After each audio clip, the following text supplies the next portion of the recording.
এয়া মোৰ চিকেন ৰাতিৰ বাবে এয়া মই তৈয়াৰী কৰিবলৈ সাজু কৰি লৈছোঁ।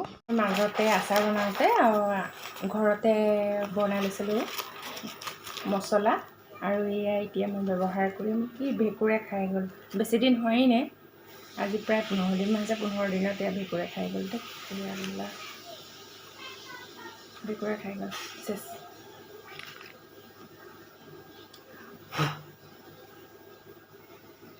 এইটো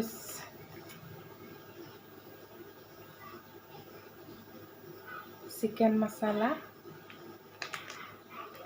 আজি ৰাতিৰ বাবে আমাৰ ঘৰত চিকেন আনিছে, আৰু ৰাতিৰ সাজটো আমাৰ চিকেন হ'ব।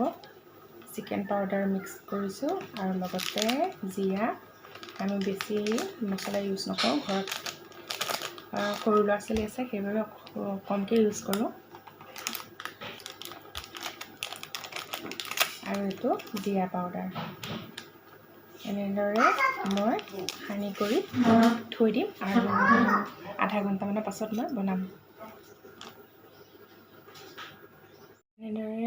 এনেদৰে মই সানি কৰি থৈ দিলোঁ, আৰু পিছত বনাম মই।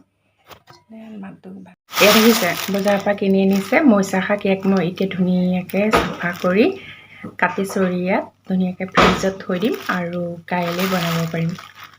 মাত্ৰ চাফা কৰি ধুনীয়াকৈ ধুই পখালি নুধুওঁ, ধুনীয়াকৈ কাটি কৰি থৈ দিম, কাইলৈ ৰাতিপুৱা বনাব পাৰিম। আৰু এতিয়া মই চাফা কৰি লওঁ।